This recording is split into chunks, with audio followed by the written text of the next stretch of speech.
Everyone, Jamie Maloney, your host of the all-new That Business Show 2.0, where business becomes show business. Each and every weekday morning at 7 a.m., we talk with different business professional leaders and entrepreneurs about their business and hope to inspire you to start your own business or engage in something outside of the box that you otherwise probably would not have done unless you've heard from somebody on this program. And today we've got a great program planned for you today. We talk a lot about leadership on this program, how it relates to business. But what about leadership in a moment of crisis? My guest today, Dave Sanderson, was on the Miracle on Hudson, the plane that Sully landed in the Hudson River a few years ago. He was the last passenger to get off the plane. He stayed on there, assisted people in getting them off the plane, and utilized the skills and leadership that he learned through his relationship with Mr. Tony Robbins. And so he's going to be talking about that with us today. So Dave, welcome to the program today. Thank you, Jamie. Excited to be with you today. So first off, I just got to hear about this experience. You're on a flight, should be something, normal, and all of a sudden you hear you're going down. What's going through your head?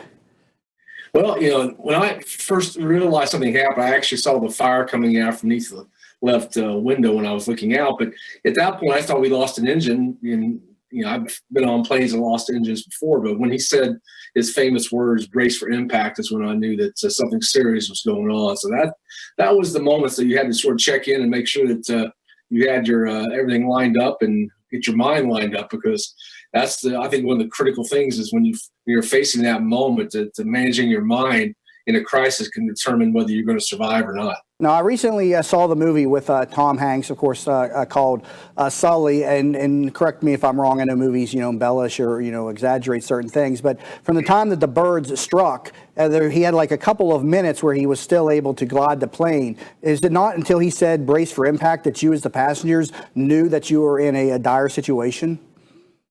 Most definitely. I think that was part of the saving grace that I tell people, that I think if he would have spoken more, talked more, told people what was going on, people would have more time to panic. But he only said what he had to say, and he said that at the moment he crossed over the George Washington Bridge. So he was roughly about 100 plus feet above the bridge at that point.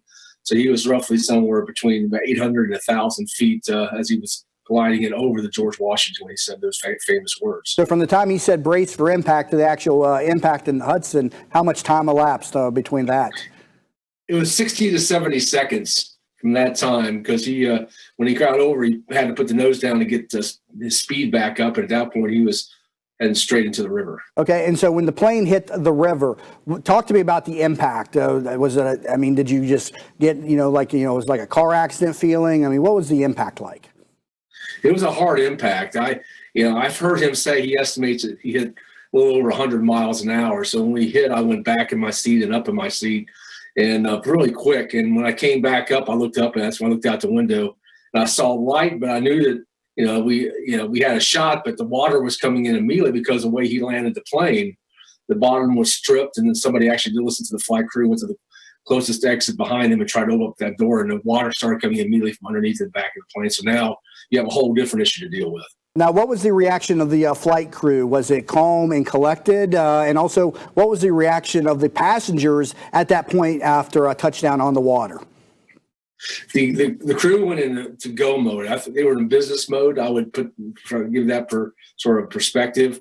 Things were moving very quickly. The term I've used is controlled chaos, where no one was losing their minds, pushing each other, anything like that. But things were moving very quickly, and people were trying to get out as quickly as they possibly could. Okay, now you have had leadership training, and we talk a lot about this program, about leadership in business, but, how would you react in leadership in a crisis? And you obviously, found out how you would react. You're the last person on the plane assisting other passengers and getting out of the plane. Talk to me about how your training beforehand, prepared you for that moment. Well, thank you, because I think that had a lot to do with how I reacted, because I was with Tony Robbins for a number of years, and for 10 years I was head and or assistant security director with him. So I was learning and absorb pretty much everything that he taught. And one of the things that he teaches, if you've been around Tony, is how to manage your state.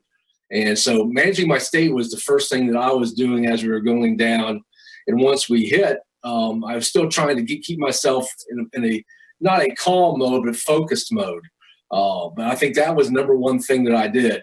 And second, one thing you learn in leadership, especially being around him, and he teaches this, is those are the most certainty and uncertain times. All of a sudden, step up and become a leader, and you can be the janitor or you can be the CEO of a company, but the person with the most certainty and uncertain times is a leader. That's what happened that day on the plane. So the leadership training transfers not only from business, but into situations of survival. And I mean, how do you overwrite our most basic instinct, the survival instinct? I mean, when your life's threatened, I mean, it's usually every man for themselves. It seems like the way that so many people react. Did you see people reacting in that way? And did you see others stepping up and leading as well? What was the kind of the consensus of the passengers? Well, there are definitely a few other folks that stepped up, but they had to. And the one thing I point to when I do my speaking engagements is I show a picture of me hanging out the door on the right. And the one thing I point out is you don't see any of the crew handling any of the situation on the right because all the crew went out the left side. So leaders had to step up that day. And I didn't see anybody really losing their minds. Yes, there were some people that were panic mode, and some people did. You saw me have seen in the movie that one lady jumped into the river. Was that true? Did that really happen? Yeah, did that happen? Yeah, she did. That was true. She jumped in the river, and I've spoken to her. I think she told me that she heard somebody say jump, and she jumped, and that's how she got into the river. So, there were some things like that going on, but for the most part, the passenger makeup of that plane really stepped up and made an outcome, especially on the right side of the plane where I was at. Now, many people will go into a PTSD mode, when faced with a crisis situation, but you experienced growth that day. Talk to us a little bit more about how your training beforehand prepared you for that. Well, thank you. And then if you saw the movie, yes, a lot of people did have PTSD, and even Captain Sullenberger had some of that when he was going through what he went through. But, what I talk about in my new TED Talk about bouncing back and post-traumatic growth syndrome is there's ways to be able to grow from a traumatic life event. And it basically comes down to three things. First thing I learned is, of course, state management, which I already talked about, but the meaning you attach to something produces the emotion of your life. And, I attached a different meaning than other people. And how I did that is going out and processing this by speaking and sharing this in a lot of different formats, whether it's in a business format or a spiritual format or a contribution format. So it helped me process that. And the third thing I talk about is references. And other people have gone through traumatic life events likewise. And I was looking for people who grew from those experiences, and I try to read and model what they did. But so that's what I talk about in those, how to really, in leadership and growth out of a traumatic life experience is those three things. Not a single life was lost that day. And if you've watched the movie, and I'm sure a lot of people heard about it, in the news that day, I mean, that landing on the Hudson was a 1 in a million landing. Many simulators, pilots tried to make that same approach, and majority, I'm pretty sure, I think all of them, ended up, flipping over in the water and everything. It was a tremendous accomplishment. And in watching the movie, I didn't realize until I watched the movie the scrutiny that Sully Sullenberger was put under by the FAA and the critics on how he performed. I mean, give me your response to how he was treated after the fact. Well, all of us were interviewed by the NTSB. I had my NTSB interview at LAX, but mine was 15 to 30 minutes. It wasn't long, but we knew something was going on with Captain Sullenberger because he was always focused. But I think the scrutiny that you saw in the movie was valid based on what I heard from some people who were around the situation. It may not have been as sort of maybe sarcastic or snarky that you may have seen in the movie, but they were definitely trying to get to the bottom line on this. And it was his experience of going through and being in other incidents before and talking to people who've gone through incidents. He knew what to expect. So he did a great job of game planning his responses. And that one thing in the movie that you saw, if people saw the movie, where they did it flawlessly in the movie for the first few times, but they had 17 practice runs to do it. Right. Well, when you don't have those practice runs, right, and all of a sudden you have to make a human decision. That's what it came down to: his intellect and his focus. And it was about turned out to be the. Well, it's about a 2-minute period between when the birds struck, the engines died, and when he had to, hit the water, right? About 2 minutes or something, was it? Yeah. About 2 minutes. Yeah, it's like 208 seconds, I think, is what he quoted. So yes. And then people thought that he could have made it back to the airport. He said that would have been nearly impossible unless he had made the split-second decision at the moment of impact to turn back to the airport. And, he made the decision to put it down in the Hudson. And I think that's probably the only successful water landing for a commercial aircraft. Correct me if I'm wrong, but do you know, Dave? That's it. That's everything that I've heard, everything I've learned about this. This is the only one in aviation history. And I guess it's kind of fortunate it happened in the way it did, because it gives us something, that aviation experts can now study and teach other pilots to train for. But and I'm not a pilot by any means, but from what I'm told, I mean, that's not something even the most skilled pilots can do. And so kudos to Mr. Sullenberger for putting that plane down and getting everybody off the plane. And now you were the last person off the plane. Had the plane filled with water? Was it floating? What was going on inside? So I was the last passenger off the plane. Captain Sullenberger was the last person technically off the plane. But water, when I was coming out from the back of the plane, was about anywhere from waist to chest level deep. So it was filling pretty rapidly in the plane. When we first hit, I felt it ankle to knee deep. But the people in the back of the plane definitely had more impact with that. When I went towards the back of the plane to see if anybody needed help, that's when I started feeling the water more of the waist level. So that's what I spoke when I was did my first interview with Katie Couric. That's what I told her, as I was waist level in the water, 36-degree water, hanging out of the plane for about 6-7 minutes. Wow. Currently talking to Dave Sanderson, president of Dave Sanderson Speaks. You can learn more about him at davesandersonspeaks.com. Again, speaking about his experiences being the last passenger off the plane that went down in the Hudson River a few years back. Also author of the book Moments Matter, and again, a leadership expert with extensive leadership training from Tony Robbins. So we'll cover a little bit more about his experience on the plane in the Hudson when we come back from the break. Also delve into some of the leadership skills and how you can use those both in life and in business. So you're currently listening to the all-new That Business Show 2.0 with Jamie Maloney, where business becomes show business. Hi, welcome to Yeager's. We just want to take a minute and show you what we're all about. At Yeager's, our primary business is hardwood flooring, although we are remodelers for kitchen, bath, and general construction. We operate a fleet of shop-at-home vans that have all the flooring-type products, hardwood flooring, laminate flooring, tiles, stone, what have you. So we're able to come out first with products in our vehicles and take a look at the setting, how the colors will work, and then to be able to come up with some options and ideas for you. If that's not good enough, we have a large distribution center that we inventory product and have a nice display area.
everyone, Jamie Baloney back here, host of the all-new That Business Show 2.0, where business becomes show business.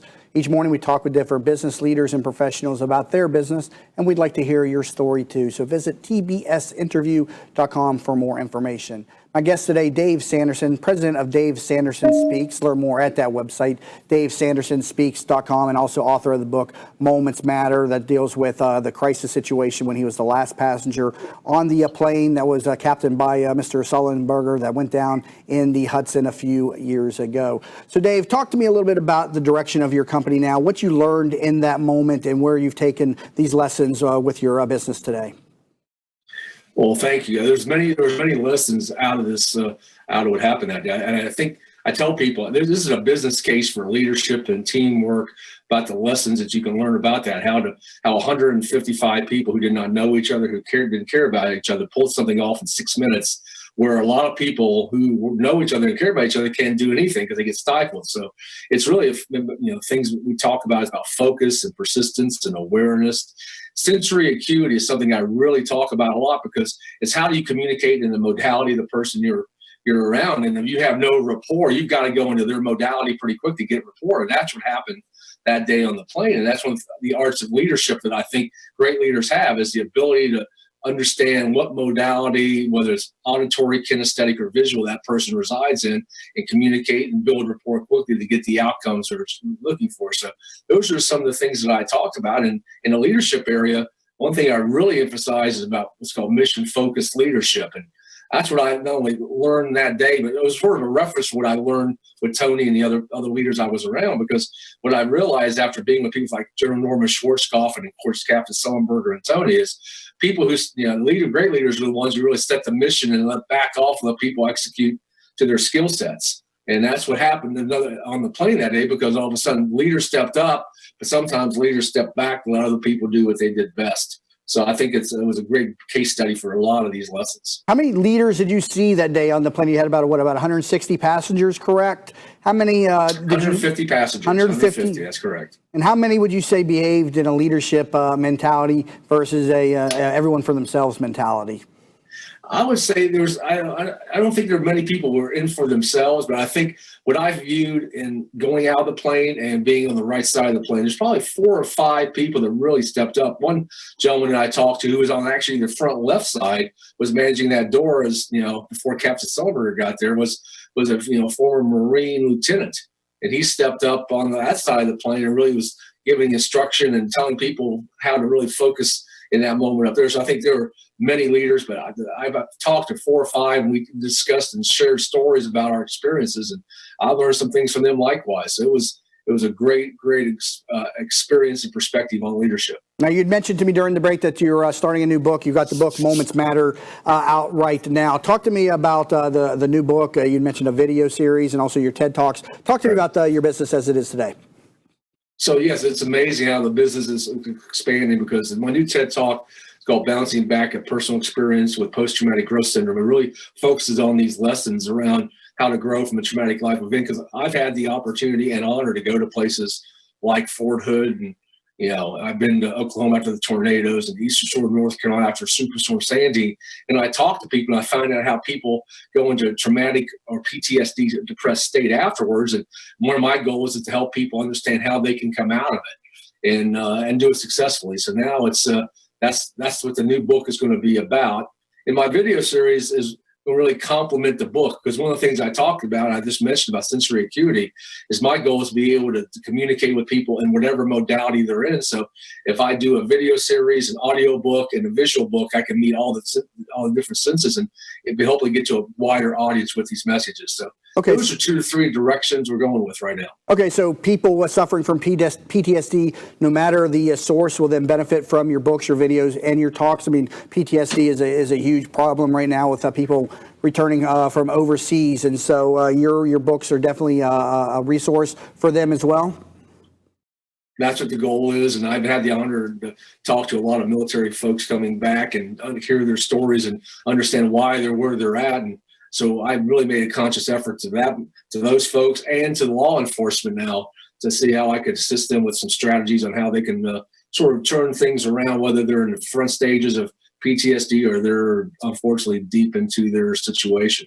Talk to me about, what you learned with Tony Robbins and leadership in general. A lot of people, are not really trained to be leaders. They fall into a leadership role, whether it's in their family, when they have children, or in a business when they get promoted. It's something you're kind of just all of a sudden put in the role for. Talk to me about ways that you can help develop leaders, about ways Tony Robbins helped develop leadership, and ways that others can benefit from this. Well, one of the things that Tony teaches, and I really embrace because I found it fascinating, so I really spend a lot of time, is what he calls the 6 human needs. And one of those 6 needs is the need for certainty, which everybody has. And great leaders, if you look at the great leaders, whether they were World War II generals or today's generals or leaders in business, they're the ones who exude certainty in times of uncertain times. And that's one of the things that he teaches people is how to have certainty when you don't have certainty. So I think that's one of the skill sets that I really have taken away and really try to impart on people. Second is he talks about about the mission, right? Looking at a bigger perspective. And one of the things that I was always pretty myopic. I worked for companies, Jamie, for 30 years in sales from primarily technology, and I've seen a lot of people who are good leaders, and I've seen a lot of people who are lousy leaders. And that's one of the reasons I'm doing what I'm doing now, because I think there's a void in leadership, especially in corporate and entrepreneurship, that these lessons can impact people with. And so I have a platform now to be able to do it. Now, you worked as the security director for Tony Robbins, I see, as well? That's correct. I was assistant for 5 years and head of security for 5 years. That's correct. So what is Tony Robbins like as an individual there when he's not on the stage? Is he still, I guess, energetic and I don't want to say like in your face, but does he just have that energy around him at all times? He's always got energy. He's very congruent and very authentic. And I think that's one thing I try to help people understand is, people think, well, that's just for show and show business, but I've been around him all over the world and traveled with him for over 10 years. And I saw congruency. And that's one thing that I'm really focused on in my business, likewise, is being congruent. Everything that I do, being authentic in what I do, because I think he's a great role model for that. Now, you are a speaker yourself. Talk to me, because we have a lot of people that listen to the show that are speakers. Skills that you developed through Tony Robbins and that you also teach in your speaking, and how to become a good speaker, because I think so many people can supplement their business and their career with teaching others what they know. What advice would you give to people that want to take that step to become a speaker? Well, thanks, Jay, because that's one of the things that one part of my business I do now is I help train speakers, because I went from zero to what I'm doing now pretty much within a year to 2 years. And I think some of the things I learned from being around that environment and being around great speakers, not only Tony, but all the people he hung with, is they can come in and they know their material. That's number one I tell people. I've seen people come up with crumpled notes and try to read notes and go off teleprompters. And the ones that are most authentic and connect the most know their material. So Tony always told me when I was starting out, know your material. And so that's number one. Number two is you have to, that room that you're presenting to, you have to understand sort of all the different, I already talked about modalities, but everybody there is in a different place, whether they're more visual, auditory, or kinesthetic. So everything that you present has to be presented in a way that connects with everybody in the audience. So in my presentations and my talks, just like Tony does, he's a master at it. Is that he has music playing, he has video showing, he's talking. So he hits all the different modalities. And I learned that not only from him, but I put that in play when I did a project at Disneyland a number of years ago when I first walked into Disneyland. And all of a sudden, have you ever been to Disneyland? They hit you in every sense immediately when you go through those gates. And that's how they get you, right? That's how they know that that's how they make their income.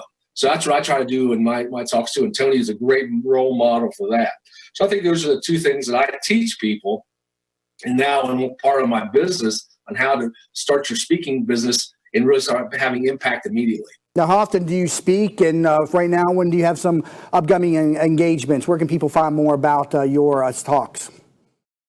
Well, I speak over 100 times a year now. I've spoken over 800 times around the world since the plane crash. So, and if you go to my website, DaveSandersonSpeaks.com, go to my calendar, you can see where I'm going to appear. And I tell people, if I'm coming to your town, like we talked about, I was in your neck of the woods last week, come let me know, and I'd be more than happy to invite you to be my personal guest and sort of see how this is all put together, and a little bit not only about the plane incident, but these lessons and strategies from that day that you can impact you and your business, more importantly, though, your relationships in your life. Now, did that experience on the plane in any way affect you with flying, or is flying just another thing that you do? You get on the plane, you get off the plane again. Did it impact you in any way on there? I would have lost my job, candidly, if I couldn't get back on a plane. All I do is fly. And I know a lot of people had challenges, but for me, I had to get back on a plane. I think that's a lesson too. You have to get back on the horse when you fall off. Did the community of passengers that day, do they stay in touch? Do you all stay in touch with one another in some ways? There's some group that you all kind of get together? Because anytime you have an experience like that, there's a connectivity that forms. Is there anything like that? Most definitely.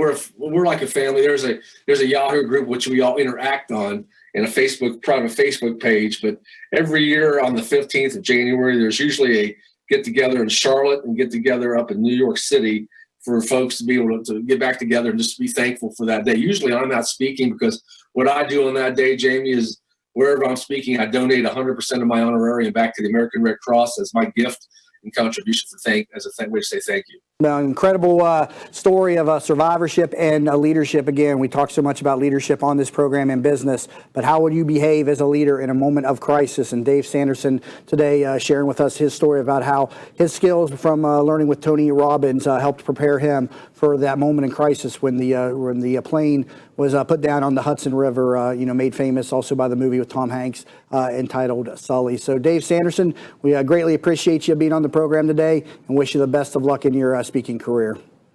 Thanks, Jamie. Remember, all your moments matter. Absolutely. And you can learn more about him and pick up a copy of his books at DaveSandersonSpeaks.com. Again, DaveSandersonSpeaks.com. You've been listening to the all-new That Business Show 2.0 with Jamie Maloney, where business becomes show business.